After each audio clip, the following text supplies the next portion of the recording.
tuvo múltiples balas en tórax, abdomen. Para ser médico, no dormimos igual que el resto. Ya si no hay alguna medicación, te culpa a ti. Cáncer, muerte, no. Te vamos a tener que intubar. Despídete, póngase casco. Si bebe, no conduzca, porque las secuelas con las que quedan los pacientes de trauma craneoencefálico son realmente graves.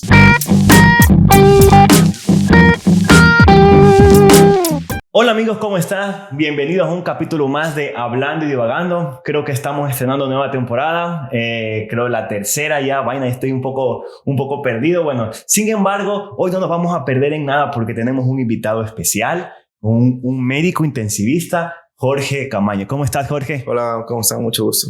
Bueno, bienvenido al podcast. Muchas gracias por estar aquí presente. Y bueno, creo que una de las cuestiones importantes dentro de la medicina y de ser médico, a mí me gusta siempre preguntar cómo nació en alguien ser médico, porque entendemos que es una carrera de muy larga data, muchos años, mucho esfuerzo e inclusive a veces el gasto económico suele ser elevado. ¿Cómo fue que a ti te llegó esta oportunidad y decidiste, bueno, creo que la medicina puede ser lo mío? Bueno, en realidad lo mío comenzó, cuando estuve en el colegio había el extracurricular, nos dieron primeros auxilios, aprendí a tomar la presión. Ya quedó ahí, mi abuelita, que ya falleció, entonces ella regularmente había que tomarle signos vitales, la presión, y yo iba a tomar los signos vitales, ¿no? Entonces ella decía, mi doctor, yo estudiando en el colegio. Eso me fue motivando, soy el primer médico de la familia, de hecho, y el único médico de la familia. Eso me fue motivando, las palabras de ella me fueron haciendo creer que sí podía, y nada, lo logré. Entré a la escuela de medicina y de ahí comenzó todo el camino. ¿Aquí en Machala? Aquí en Machala. ¿Y cuánto tiempo te tomó hasta graduarte? Fue difícil en realidad, porque antes la educación no era gratuita, ¿no? Entonces no teníamos los recursos como para yo poderme sostener. La escuela de medicina de acá estaba aún en formación. Mi expectativa era estudiar en Cuenca, pero mi papá no podía pues costearme esos gastos. En buena hora le aposté a la escuela de medicina de acá, di unas pruebas porque ellos ya habían comenzado clases y pude integrarme nuevamente. Fueron 6 años de estudio para graduarme de médico acá. Y bueno, te fue gustando y demás, terminaste tu carrera y fuiste al tema de la medicina intensiva. ¿Cómo llegaste ahí? ¿De qué se trata? ¿Nos puedes comentar? Claro. Bueno, cuando uno estudia medicina son 5 años de aulas y el último año que es del internado, que es un área hospitalaria. Ya en la hospitalaria tuve una rotación en la terapia intensiva.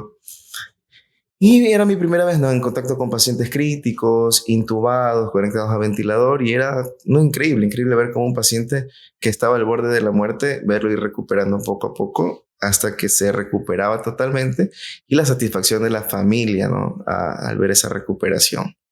Había un intensivista que se llama Carlos Llanes, fue en quien yo vi cómo le metía todo el empeño con los pacientes, por más graves que estaban, cómo los luchaba, cómo trabajaba, y me fue motivando y me fui enamorando de la terapia intensiva. Y entonces desde el internado yo dije, no, esto me gusta, quiero hacerlo. Y lo idealicé. Ajá. Y eso se sigue como algo años más para seguir estudiando el tema de la intensiva. Claro. Una vez que terminé el internado, fui a hacer la rural. La hice en Santa Rosa. Luego, en buena hora, ingresé a trabajar al Teófilo Dávila como médico residente en terapia intensiva en buena hora. Ahí estuve 1 año y medio, 2 años aproximadamente. Siempre los concursos para posgrado son a nivel nacional. Vi en redes sociales la publicación, ¿no?, que es la Universidad Central del Ecuador estaba convocando a posgrados. Entonces inmediatamente yo pedí vacaciones, me puse a estudiar y me gané una beca para estudiar en Quito. Ajá. Fuimos 12 ganadores y me fui a Quito en el 2016 a hacer mi especialidad. ¿Y en la especialidad cuánto tiempo te tardó? 4 años. 4 años. O sea, hablamos del 2016 hasta casi el 2021. No, casi. Porque tuvo que haberte afectado algo el tema de la pandemia. Claro, sí, estuve en Quito. No me atrasó como tal, pero sí, no, en la graduación sí. Eso me obligó a quedarme 1 año más. En realidad estuve 5 años viviendo en Quito. 5 años. Ajá. ¿Y cómo es ese cambio? Porque ahí sí lo podemos comentar bastantes cosas, porque, a ver, de alguna forma, de la costa a la sierra hay un cambio. Sí, hay cambios grandes, no son la misma. Somos del mismo país, pero a veces las culturas, claro. ¿Cómo fue para ti ese cambio? Incluso a veces se suele decir que la educación de la sierra es mejor que de la costa, tiene mayor nivel. ¿Nos puedes comentar algo acerca de aquello?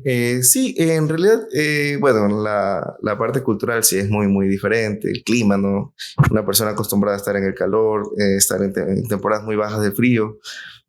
Y la educación sí, muy estrictos todos. Lo increíble era de que mi rotación, por lo menos en terapia intensiva, rotábamos por todos los hospitales de Quito. Entonces uno veía todo, desde el hospital más grande, que era el Andrade Marín y el Eugenio Espejo, hasta los hospitales más pequeños de Quito, que era el Pablo Arturo Suárez, Enrique Garcés, que eran hospitales pequeños, como el Teófilo Dávila aproximadamente. Entonces recorríamos todos los hospitales, veíamos todo tipo de pacientes, la educación súper estricta, cansado porque era hacer guardias, ir todos los días al hospital y en las tardes a clases. Otra vez al otro día al hospital, una tarde a clases, y así era por 4 años consecutivos. Ok, y mencionaste algo importante. A vos te tocó vivir la pandemia en Quito, Ajá. ¿cierto?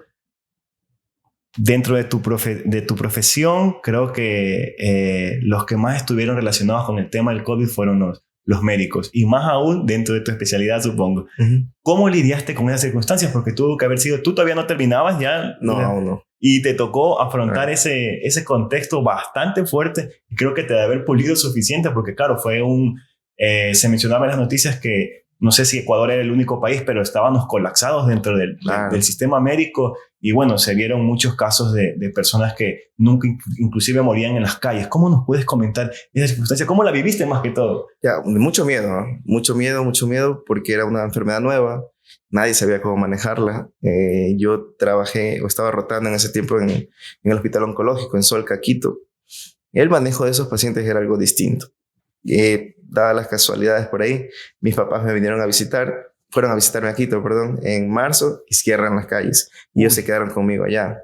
Entonces era el miedo en yo enfrentarme a los pacientes, llegar a casa, contagiarlos. Sí, mi familia que estaba acá en Machala, eso, la enfermedad nueva, ver los estudios que se realizaban, protocolos, tratando de leer en todos artículos, revisando las experiencias de otros hospitales del Ecuador, de fuera del Ecuador, a ver cómo podíamos manejar este caso, porque sí, efectivamente, se morían todos los pacientes porque no teníamos aún cuál era el tratamiento específico para esta enfermedad. En buena hora comenzaron a salir estudios, ya nuevas pruebas, comenzamos a aplicarlo a nuestros pacientes y sí, fueron con buena respuesta. Lo mejor que le pudo pasar fue la vacuna. Creo que con la vacuna bajó considerablemente los casos de COVID. Nosotros fuimos el primer grupo de médicos vacunados. Los de Solca, Quito, cuando yo estudiaba, fuimos el primer grupo de médicos vacunados con la Pfizer. Recuerdo que fuimos el grupo de prueba en realidad. En buena hora nos fue bien. Seguimos luchando con la pandemia, los casos y eso.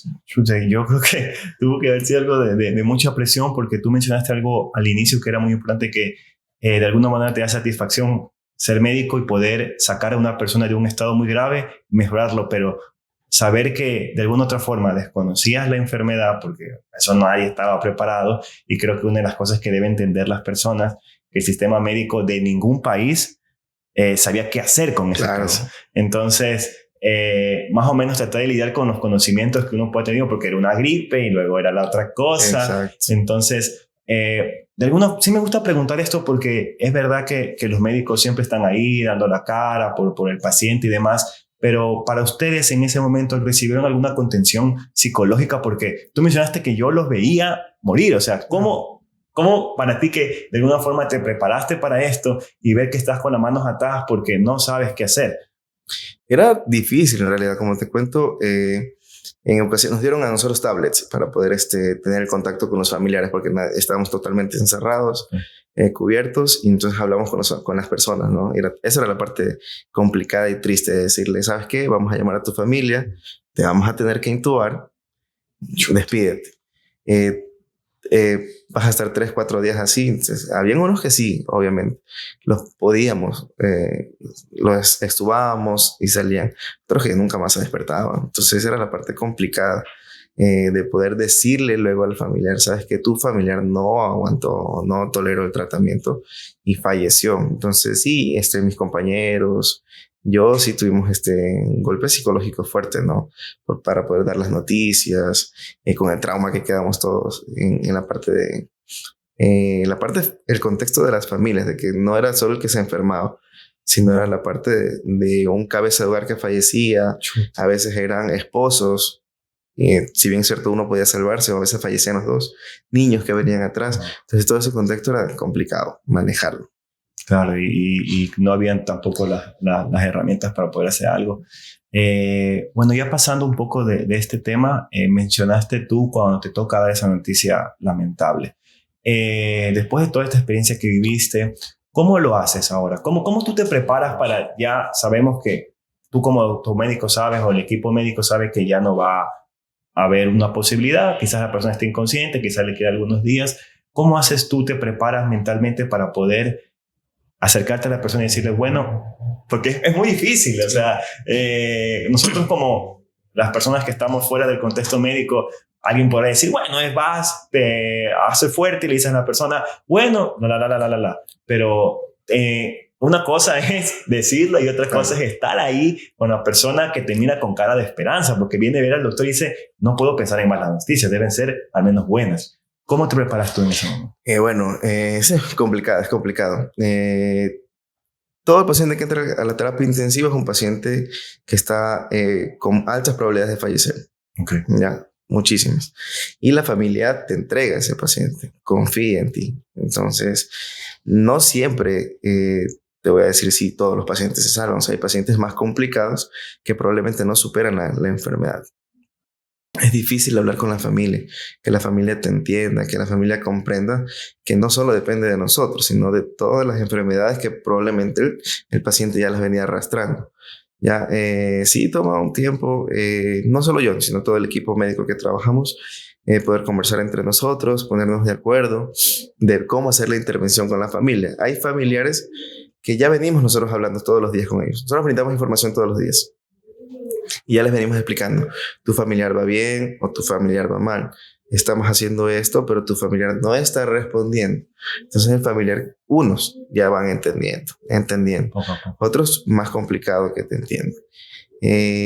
No hemos tenido aún experiencias en que sean como agresivos con nosotros, porque sí, ya lleva un tiempo que nosotros vamos explicándoles si va bien o va mal.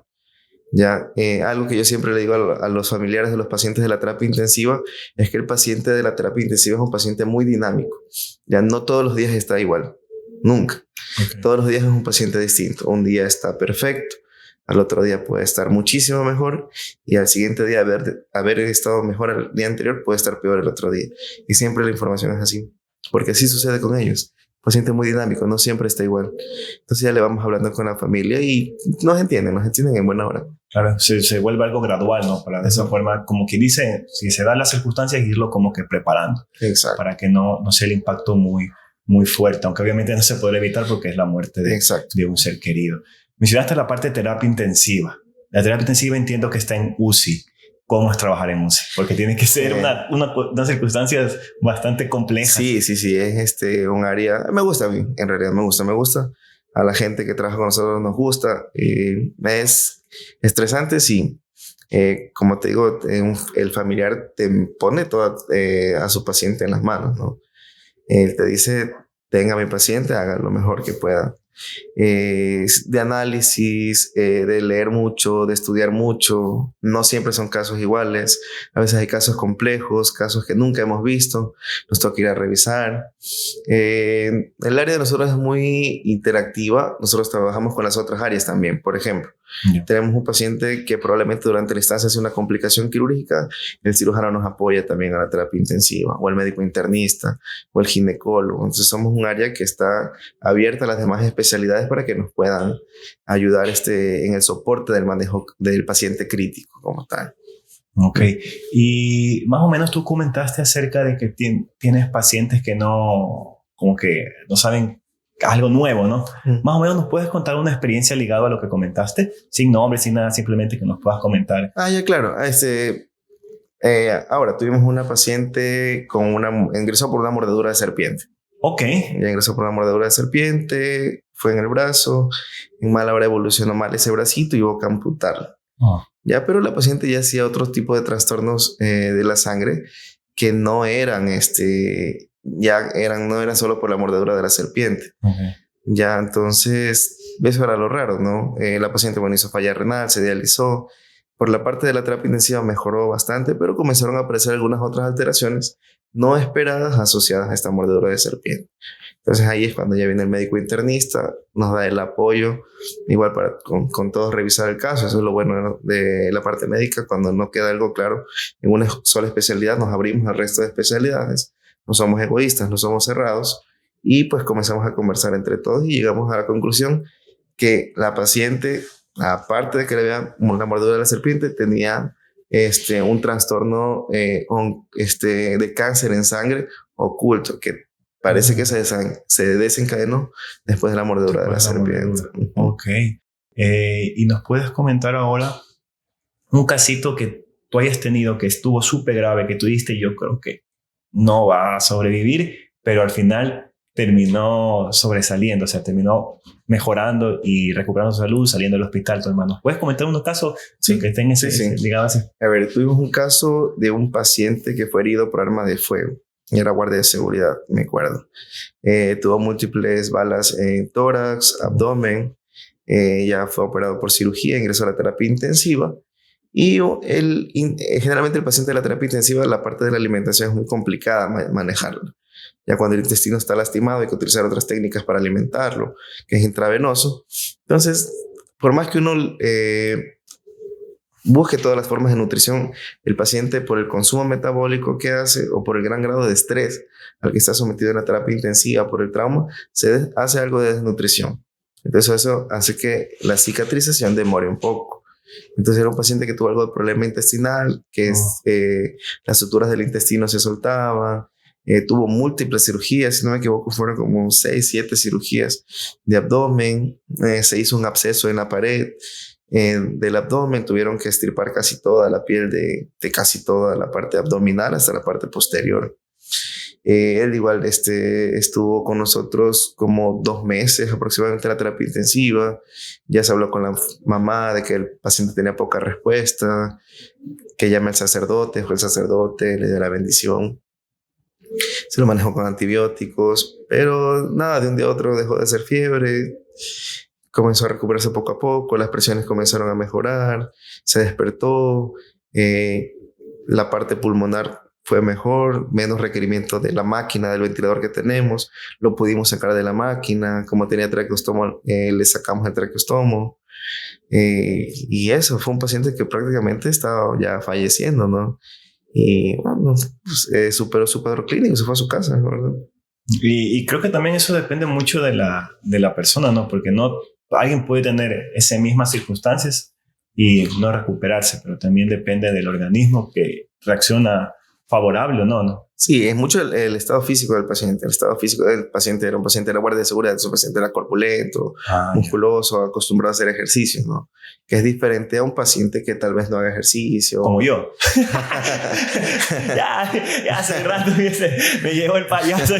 Ya venga nomás. Estaba muy delgado u obeso, ¿ya? Porque las reservas energéticas, fisiológicas son mucho menores. Entonces tal vez una persona muchísimo más delgada que él, o una persona que no haga ejercicio, una persona con malos hábitos de alimentación, tal vez no hubiera tolerado tantos meses en la terapia intensiva, con tantas intervenciones quirúrgicas y todo el cuadro clínico que le pasó. Ok, quiero hacerte un comentario importante. No sé si has tenido la oportunidad de atender a personas que han sufrido accidentes de tránsito. Ya. Lo hago para que la gente tenga conciencia de que esas circunstancias muchas veces llegan por el estado etílico de las personas. ¿Tú has debido a tratar a pacientes en ese estado etílico que han llegado y se han chocado y tuvieron que llevar ¿Cómo es tratar ahí? Porque supongo que tienen mucho alcohol en la sangre. ¿Cómo se hace eso? A ver, de casos de trauma craneoencefálico o politraumatismo, muchísimos. Creo que la mayor incidencia de ingresos a la terapia intensiva de la terapia intensiva donde yo trabajo son por trauma craneoencefálico, la mayoría.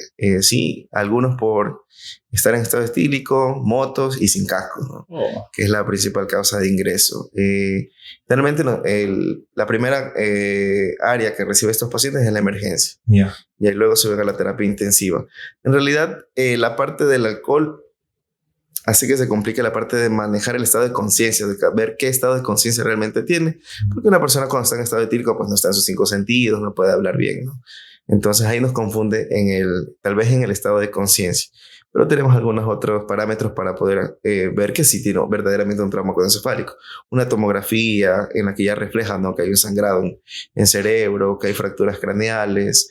Entonces ahí tú dices, no, si tiene un trauma craneoencefálico grave, necesita pues la intervención del neurocirujano en muchos casos, tienen que ser operados porque hay traumas craneoencefálicos que son de cirugía y traumas craneoencefálicos que no son de cirugía, que son solo de manejo en la terapia intensiva, dormirlo, ponerle medicación para que la hinchazón del cerebro baje y pues dejarlo ahí.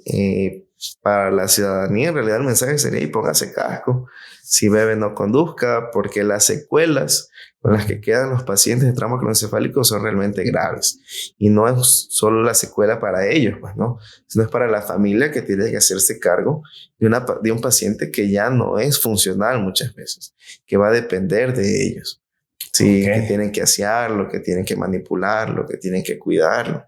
Algunos tienen la suerte, se puede decir, que el trauma no sea tan desastroso que que les permita luego, con recuperación, hacer una vida más o menos normal después. Yeah. Pero hay otros que prácticamente quedan encamados para siempre. Y por ejemplo, 10 casos que tú atiendas, los 10 casos van a tener algún tipo de secuela. Nadie se recupera como que inicia al 100%. No, es complicado. Es muy difícil. Sí. Alguna secuela tiene que tener. Exactamente. Por lo regular, las secuelas que suelen tener más común, aparte de quedar ya como que... En estado vegetal. No sé si se dice así. En estado vegetal. Son trastornos del comportamiento. Ok, no solo a nivel físico, sino mental. Sí, dolores de cabeza persistentes, convulsiones, que es una de las secuelas más grandes que quedan en los pacientes post-trauma craneoencefálico. Ok, entonces dentro de tu contexto se da mucho, y si hablas de tu contexto, la ciudad de Machala, se da mucho este tipo de tenemos muchos casos. Accidentes. De hecho, son la primera causa de ingreso en la terapia intensiva. Y es uno de los traumas más difíciles de tratar porque el cerebro es bastante delicado. Sé que el cerebro no tiene terminaciones nerviosas, no siente. El cerebro es un órgano, uno de los que no se vuelve a regenerar. Si tienes lastimado el cerebro se va a quedar lastimado. Es un órgano que no se regenera. Ya, entonces vas a quedar con secuelas.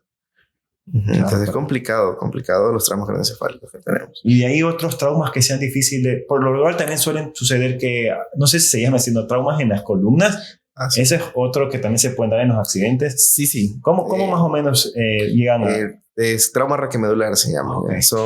Una puede ser por traumas igual, por accidentes de tránsito, ya sea en carros, motos.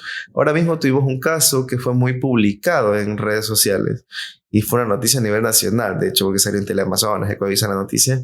Tuvimos un paciente en la terapia intensiva aproximadamente 3 años, 5 meses. Años. Sí lo vi. Jordan se llamaba. Saludos, Jordan.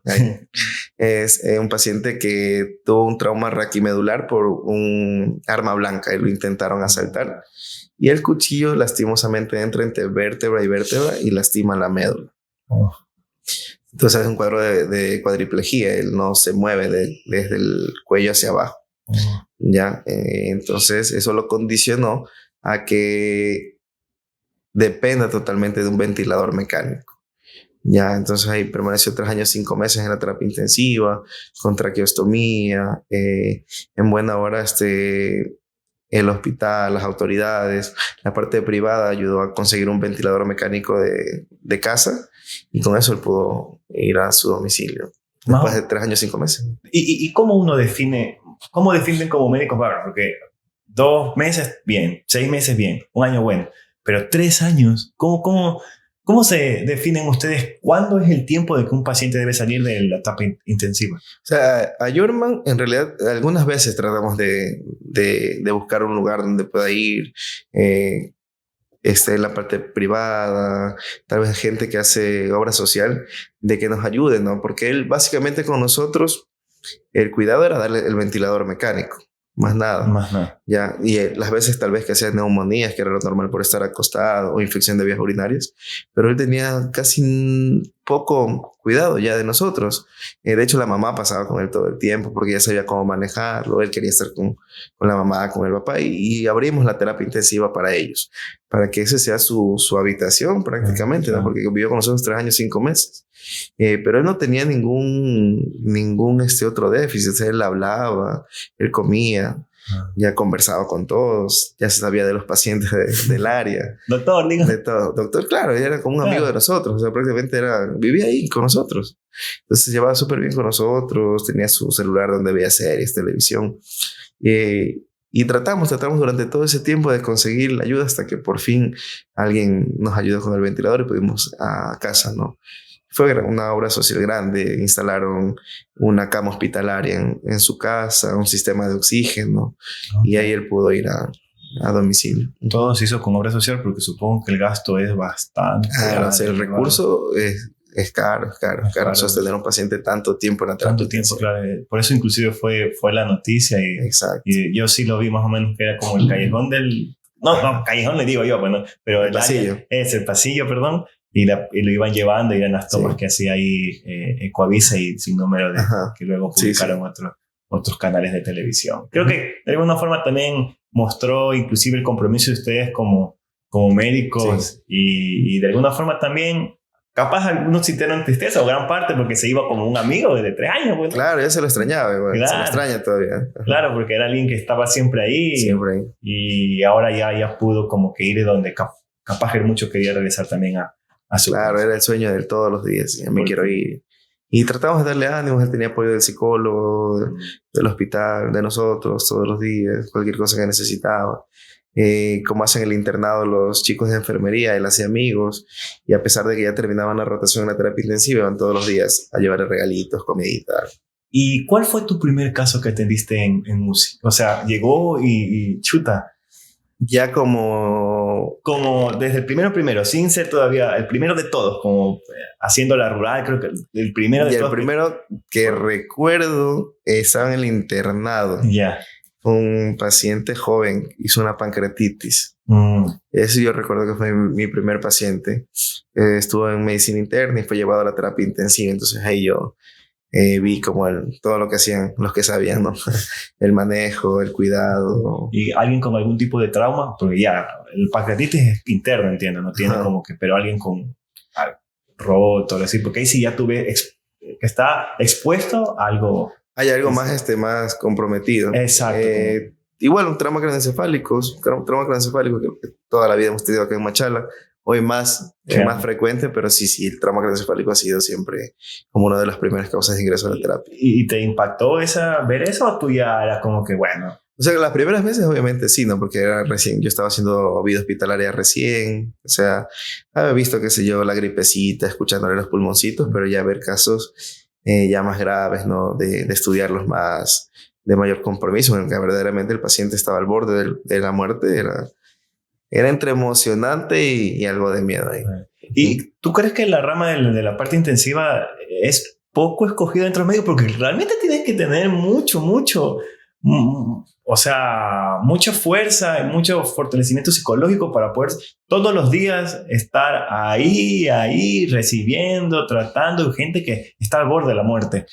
O sea, ¿tú consideras que es una de las ramas como que chuta todo? No sé, en tu carrera dijeron, yo me voy por, no sé, este lado, el otro, cardiología o no sé, neurocirugía, lo que sea, pero en la intensiva, Sí, la verdad. Yo ahora soy profesor en la universidad.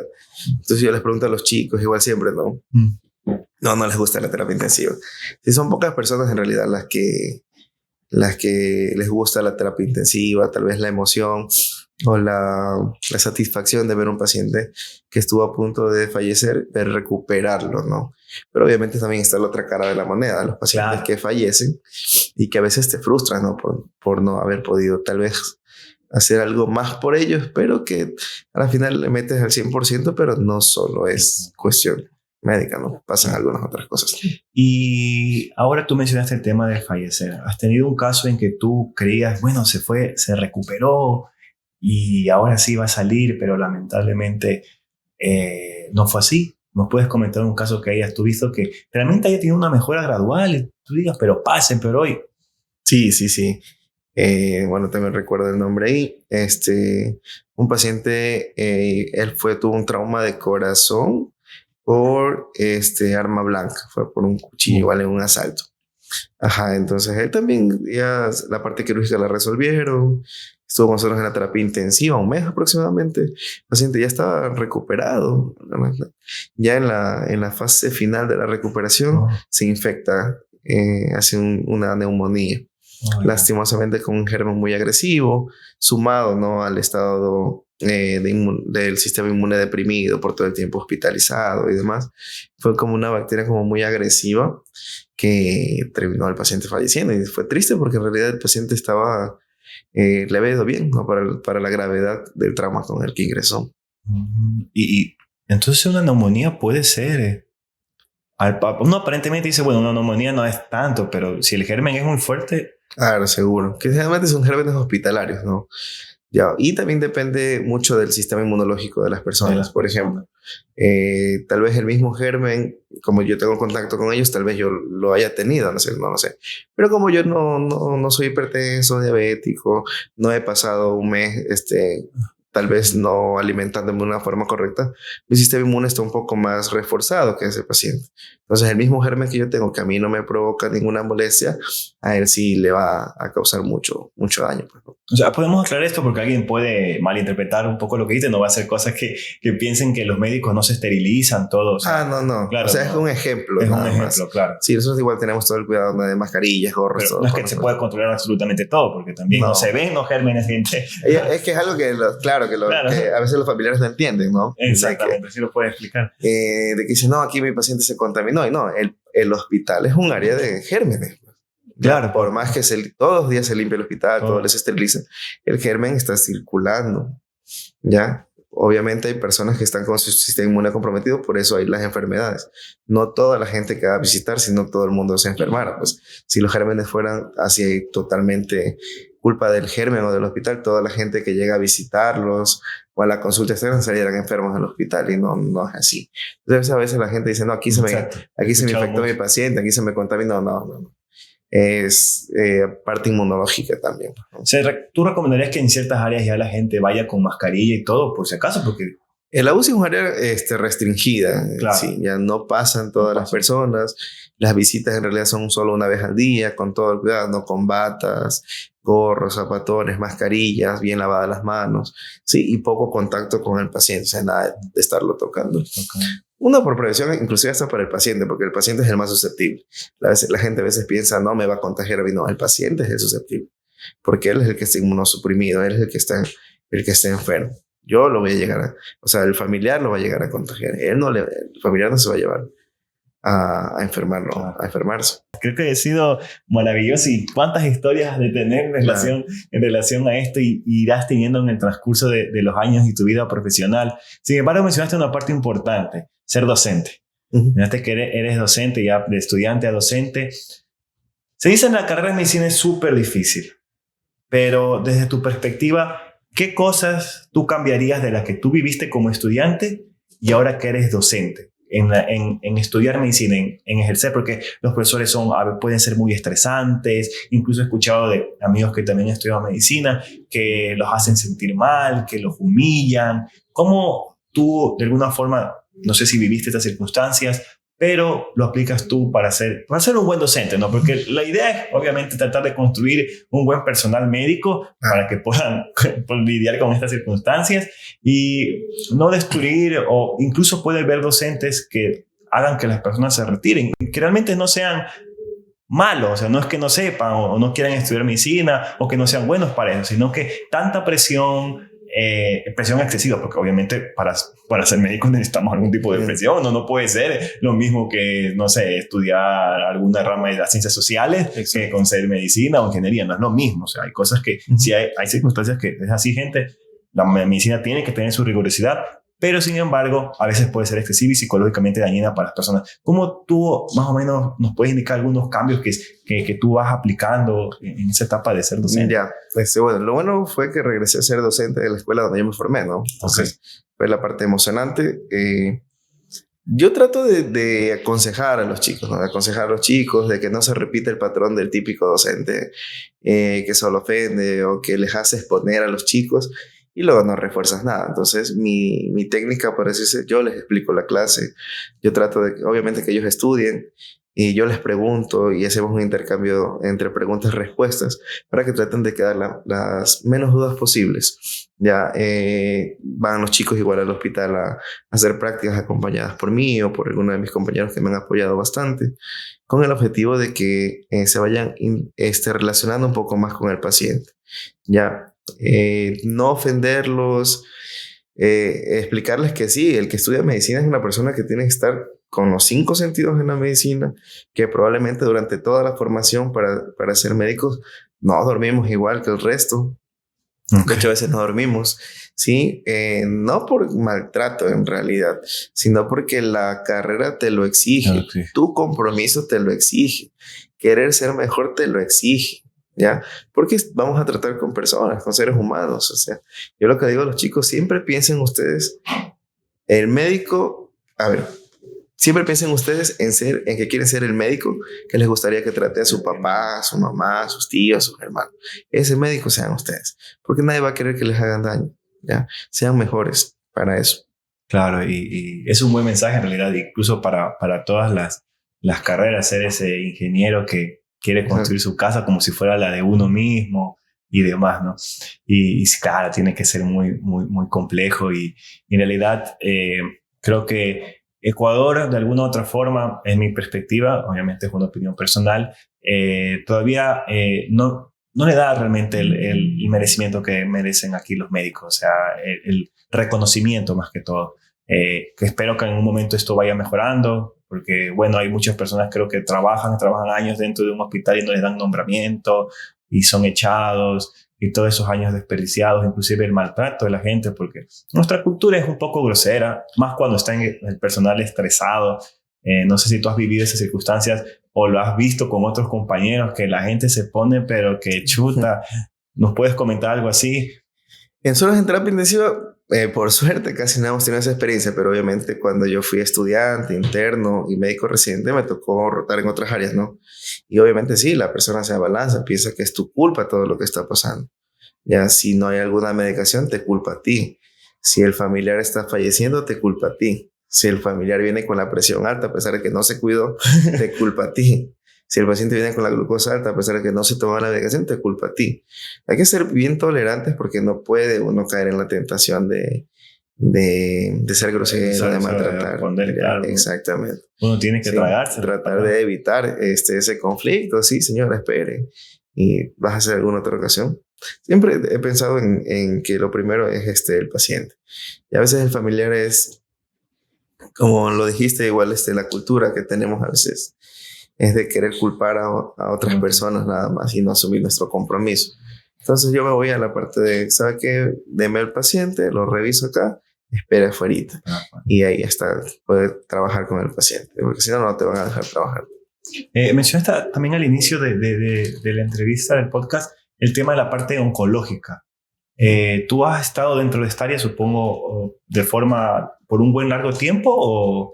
Sí, en el Hospital Oncológico en Solca yo roté en el posgrado y luego me contrataron. Me quedé aproximadamente 1 año y medio en Solca, Quito. Es muy diferente que UCI. Trabajé en UCI oncológica. En UCI oncológica. Sí. ¿Cómo? La perspectiva es diferente. A veces eso hay que ver como el chip a las personas que piensan que un paciente con cáncer se tiene que morir. Cáncer, muerte, no. Ya. Cáncer, hay cáncer recuperables, ¿sí? Y la satisfacción de una persona con cáncer es por lo menos sacarla de su cuadro crítico y que vaya a su casa, qué sé yo, 6 meses, 1 año, ya, a disfrutar con su familia. Ya no quiere decir que porque tiene cáncer, no, como tiene cáncer, dejémoslo nomás ahí porque se va a morir. Ya no le hagas nada. No, entonces hay pacientes que no ingresan como tal como el cáncer, sino por enfermedades oportunistas y es ahí donde nosotros trabajamos en una UCI oncológica. Ok, eso es algo muy diferente, nunca realmente lo había escuchado. O sea, tratan de recuperarlos para que vayan a casa. Claro. Tal vez hay personas que no tienen ya, pues, depende del tipo de cáncer, de la agresividad, que tal vez su cáncer no los va a dejar vivir 5 años, ¿no es cierto?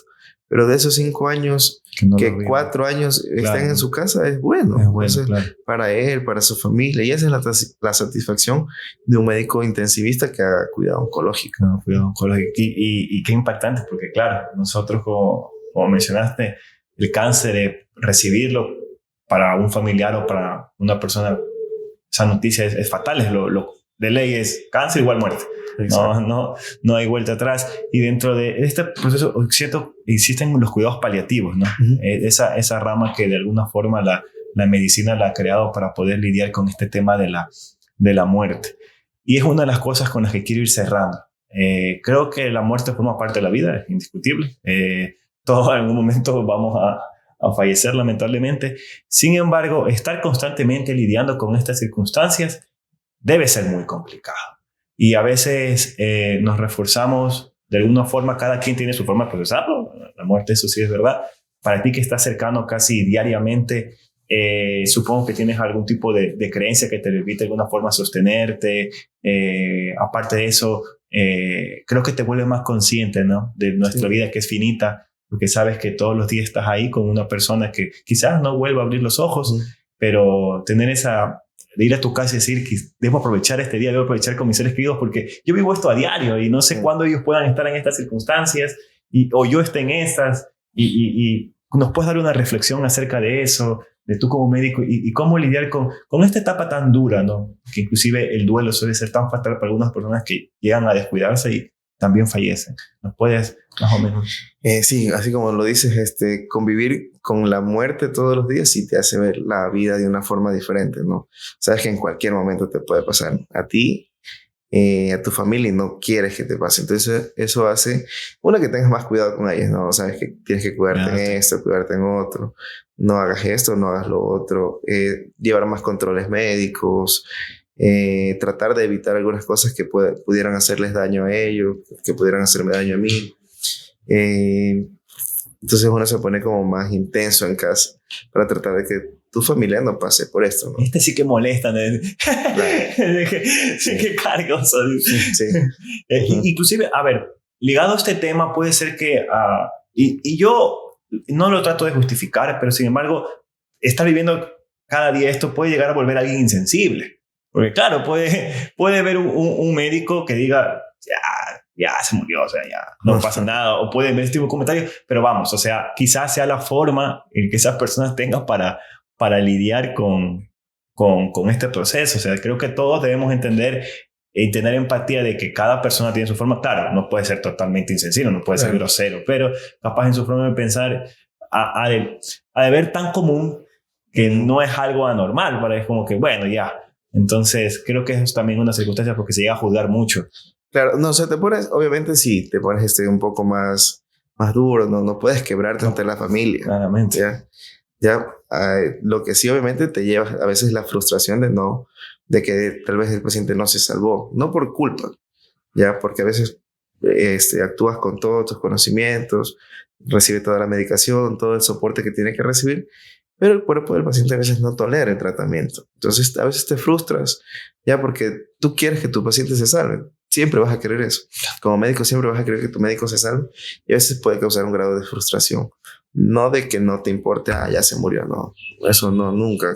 Ninguno de los médicos creo que harían eso, sino más bien un sentimiento como de frustración de que no se salvó el paciente, nada más.